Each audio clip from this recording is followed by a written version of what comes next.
Assalamualaikum warahmatullahi wabarakatuh.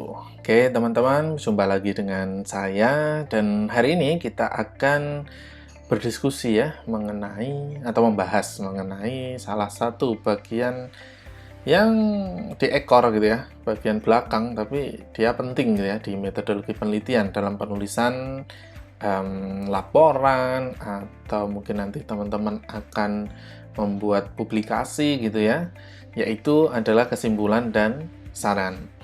Nah, lalu gimana sih cara membuat kesimpulan dan saran yang oke gitu ya, yang dia benar gitu ya? Oke, sebagai ilustrasi seperti ini, teman-teman tentunya pernah pergi ke mall ya, bukan mall praktek gitu. Pernah pergi ke mall. Biasanya ada teman sih ya, atau tetangga. Enak nggak sih mall di sana? Di dalamnya ada apa sih? Nah, teman-teman tentunya akan merangkum gitu ya, secara otomatis canggih itu merangkum. Mallnya tuh gini, mallnya tuh gitu. Wah, di sana yang dijual tuh bagus-bagus, bajunya atau dasternya gitu ya, kainnya lembut. Tapi sayangnya nggak ada kerahnya semua gitu misal. Jadi mending kalau ke sana nanti jangan cari daster lah, carilah celana gitu. Karena di sana celananya beli satu lubangnya dua gitu. Nah, itu jadi ada feedback gitu ya. Jadi ada teman-teman merangkum gitu, mallnya itu seperti apa dan memberikan saran sekaligus gitu ya. Atau misal mallnya di sana gimana, enak nggak, berapa lantai? Ada 10 lantai gitu. Ada eskalatornya. Wah, ada, di setiap lantai ada. Tapi sayangnya turun semua eskalatornya. Jadi teman-teman, kamu kalau mau ke sana, dia harus naik tangga. Oh, capek ya. Oh, jadi mending kalau mau ke sana naik helikopter gitu. Nah, ini kan teman-teman sudah ada memberikan kesimpulan tentang mall tersebut dan teman-teman juga memberikan saran kalau mau ke sana baiknya gimana gitu ya. Nah, ini teman-teman sebenarnya membuat kesimpulan dan saran itu sudah sering gitu. Cuma tidak menyadari kalau itu juga prinsip yang digunakan untuk menuliskan di laporan. Atau yang lainnya ini, teman-teman pasti ya pernah makan lah di luar ya, bukan di luar angkasa, di luar rumah gitu ya. Ya jangan di halaman, maksudnya ini di tempat makan, warung makan atau restoran gitu ya. Nah, mungkin teman-teman sering lah ya ditanyain, enak nggak makanan di sini? Enak ini, tapi kita harus tambah bumbu sendiri. Oh, berarti itu kan nggak dikasih bumbu gitu. Atau teman-teman pernah minum kopi gitu ya, kopinya kok rasanya getir gitu. Ternyata kopi pikir setia, ternyata sama aja. Apaan sih? Oke, lanjut. Jadi kesimpulan itu, kalau di penelitian ya, kalau di penelitian itu adalah merupakan ringkasan temuan gitu. Temuan bukan pungutan, temuan. Temuan itu apa yang teman-teman hasilkan gitu ya. Karena apa? Satu penelitian itu pasti ada minimal satu temuan, pasti. Kalau teman-teman melakukan penelitian dan tidak ada temuannya, mungkin teman-teman adalah golongan orang-orang kalau penelitian seperti ini. Apa-apa dipegang, difoto. Apa-apa cekrek, masukkan sosmed gitu. Kalian akan bahagia gini, tapi temuan yang akan kalian dapatkan adalah, nah kalian akan sedih saat teman-temannya lulus, kalian punyanya koleksi foto ya. Jadi ketika yang lain mengumpulkan laporan, kalian mengumpulkan sosmed gitu. Nah, jadi penelitian tuh harus ada minimal satu temuan ya. Nanti nggak kayak adiknya ini ya, bentuknya kan seperti ini, ajaib gitu. Nah, temuan itu kalau teman-teman nanti ternyata adalah suatu penelitiannya itu menggunakan data-data yang dia merupakan rerata, ya ini adalah reratanya adalah kira-kira seperti ini gitu ya. Hasil penelitian ini reratanya seperti ini. Jadi sangat penting teman-teman itu membuat suatu data itu dilengkapi dengan statistik dan reratanya gitu ya. Nah, misal di sini adalah tanaman gitu ya. Teman-teman membuat perlakuan perbedaan pupuk gitu dan penyemprotan biopestisida misal, biofertilizer dan biopestisida misal. Ternyata rata-rata keseluruhan dari tanaman ini 80% misal gitu ya, 80% itu dia tidak terserang hama dan pertumbuhannya bagus dibandingkan kalau yang dia tidak diberi biofertilizer dan biopestisida. Nah, contoh seperti itu. Atau kalau teman-teman adalah memiliki hipotesis ya. Kebanyakan kalian punya hipotesis. Nah, ini silahkan disampaikan hasil dari uji hipotesisnya. Ini apakah sesuai atau tidak. Misal kalau ini ikannya orang Ambon ya, ikan beta. Nah, ini misal teman-teman melakukan rekayasa genetika ya, menyuntikkan gen warna biru sama merah gitu. Ternyata hipotesisnya ketika menggunakan metode, misal teman-teman metodenya apalah gitu ya, metode X gitu ya. Metode X gitu ternyata hipotesisnya ini efektif gitu ya. Nah, ternyata ini dia tidak efektif karena dari 100 ikan itu hanya 2 gitu ya yang berhasil gitu. Jadi tingkat keberhasilan ini tentunya nanti akan dibandingkan dengan referensi ya, efektif tidaknya gitu. Jadi hipotesisnya itu diuji. Nah, di sini adalah untuk di kesimpulan ini adalah untuk menceritakan ringkasan mengenai uji hipotesisnya, berhasil atau tidak, sesuai atau tidak gitu ya.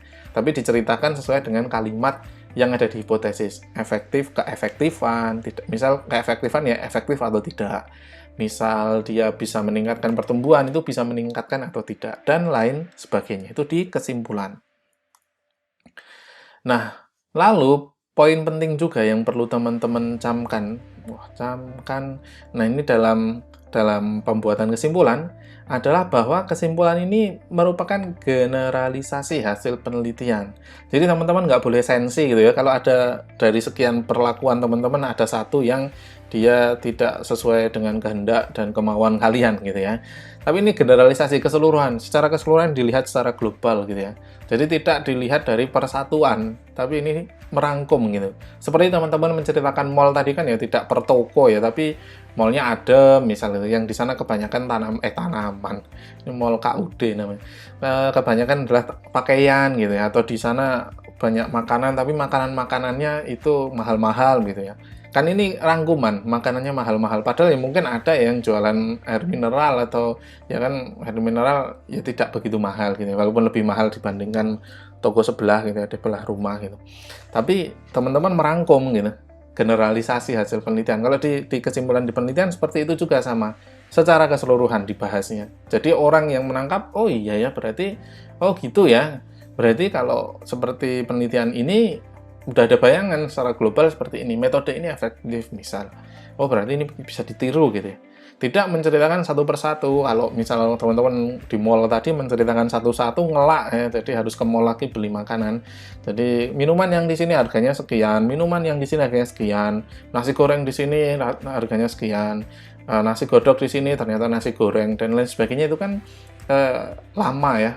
Orang yang akan mendengarkan cerita ya kalau punya banyak waktu, tapi orang-orang yang membaca hasil penelitian itu inginnya ya langsung bisa menangkap gitu ya, langsung bisa menangkap ini hasilnya apa. Jadi seperti itu, membantu pembaca itu untuk memahami dengan cepat gitu. Ini hasil penelitian ini apa. Nah, ini juga yang perlu diperhatikan. Satu hipotesis, satu kesimpulan. Nah, jadi misal teman-teman hipotesisnya itu mengenai pertumbuhan, lalu mengenai misal ketahanan terhadap penyakit. Ya pertumbuhan nanti ada satu, ketahanan terhadap penyakitnya satu gitu. Satu hipotesis, satu kesimpulan. Jangan yang pertumbuhan itu ada 2. Jadi ada 2 poin gitu ya. Kalau misal ini dinaikkan sedikit, pertumbuhannya bagus, tapi kalau ini poin nomor 2, ternyata ada seperti faktor lain yang mempengaruhi pertumbuhan. Jangan seperti itu. Jadi satu hipotesis, satu kesimpulan. Satu hipotesis, satu kesimpulan. Jadikan satu kalimat yang dia merupakan kalimat yang menjawab hipotesis tersebut. Hipotesisnya itu sesuai atau tidak dengan hasil penelitian. Jadi satu hipotesis, satu kesimpulan. Lalu, nah, di kesimpulan itu juga silahkan, kalau memungkinkan, ini karena penelitiannya tertentu saja ya, berbeda-beda tentunya nanti. Sampaikan juga implikasi penelitian. Misal memang ini penelitiannya itu memiliki dampak gitu ya, dampak lain selain pada objeknya. Misal teman-teman biofertilizer gitu ya, selain pada pertumbuhan ternyata tanahnya itu juga semakin gembur misal seperti itu, atau semakin banyak cacing yang ada, atau misal semakin bagus gitu ya. Intinya di tanah itu dia mampu lebih baik mendukung pertumbuhan dari tanaman ini gitu. Itu bisa disampaikan di sana implikasinya. Atau lebih luas lagi petani, misal teman-teman sudah uji lapang gitu ya. Petani lebih mudah dalam menggunakan atau mengelola sawahnya atau mengelola perkebunannya. Misal seperti itu. Itu bisa disampaikan di kesimpulan. Misal itu memang kalian lakukan ya. Jangan kalian menceritakan di kesimpulan yang kalian tidak lakukan gitu. Jadi ini yang kalian lakukan. Karena terkadang kita ketika penelitian ada dampak-dampak atau efek-efek yang itu tidak kita perkirakan sebelumnya, baik itu efek positif maupun negatif gitu ya. Dan itu terjadi di penelitian. Itu sangat-sangat mungkin, apalagi penelitian yang dilakukan di bidang sains gitu ya. Sains yang dia di laboratorium seperti itu. Nah, ini sangat-sangat mungkin terjadi. Nah, lalu di kesimpulan tersebut juga ini terkait dengan tadi ya, adanya faktor-faktor X yang di faktor-faktor yang tidak kita pikirkan sebelumnya, itu bisa disampaikan juga kendala, bukan kendalaan ya, itu kendalaan apa. Nah, jadi di kesimpulan ini bisa sampaikan kendalanya apa di situ. Kendala ketika terutama kalau metode gitu ya, ternyata metode ini membutuhkan apa gitu, membutuhkan persiapan yang lebih lama itu. Misal teman-teman perlu ekstraksi perkiraannya sejam jadi ternyata 3 hari gitu ya, karena ada sampel yang dia susah diekstraksi atau lain sebagainya. Jadi bisa disampaikan di sini kendalanya, karena ini penting ya, penting bagi peneliti setelahnya, peneliti yang akan melanjutkan gitu ya. Walaupun ini kemarin saya sampaikan di pembahasan pun sudah ada diceritakan ini, tapi ini di sini silahkan dibuat secara ringkas kendalanya apa, seperti itu. Nah, lalu untuk bagian saran, karena kesimpulan dan sarannya adalah dua sejoli biasanya ya, mereka tidak terpisahkan ruang dan waktu. Nah, untuk saran sendiri itu bisa menyarankan beberapa hal. Yang pertama mengenai teori. Tentunya teman-teman itu ketika melakukan penelitian itu ada teori yang diacu ya. Nah, teori-teori tersebut itu teori-teori yang berkenaan atau berkaitan dengan penelitian teman-teman biasanya tidak hanya satu, ada beberapa teori. Nah, ketika teman-teman mengikuti satu teori, ternyata kurang bagus gitu ya, itu silahkan teman-teman menyarankan bisa mengikuti teori yang lain gitu, bisa menyarankan.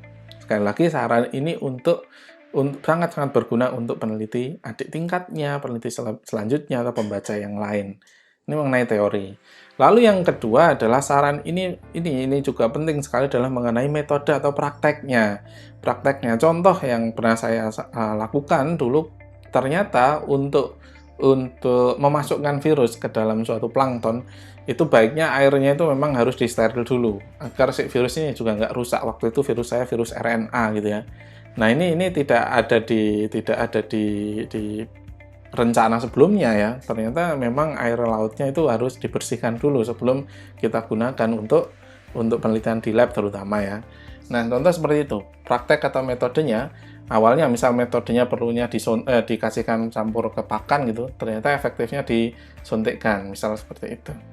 Nah, ini perlu memang perlu banyak baca juga ya, karena ketika teman-teman nanti melakukan penelitian dan menghadapi kesulitan, nah kesulitan ini yang ternyata mengubah metode, atau ini metode bukan terus judul ya, sampai ke judul ya, tapi metode untuk mencapai judul itu gitu ya. Nah, judulnya tetap, tetapi metodenya dia berubah gitu. Nah, ini bisa menjadi saran karena ini bisa jadi masukan yang bagus untuk peneliti yang selanjutnya. Nah, lalu yang dari tadi saya sampaikan adalah sarannya penelitian selanjutnya itu baiknya seperti apa, melanjutkan, terutama yang dilanjutkan ya. Misal sekarang mengenai pertumbuhan, besok mengenai kandungan nutrien, misal seperti itu. Perlu dilakukan penelitian mengenai kandungan nutrien untuk memberikan hasil yang lebih komprehensif. Nah, ini adalah hal-hal atau poin-poin penting yang perlu teman-teman sampaikan dalam kesimpulan dan saran.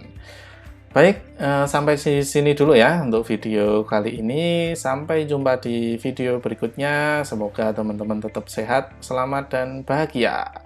Assalamualaikum warahmatullahi wabarakatuh.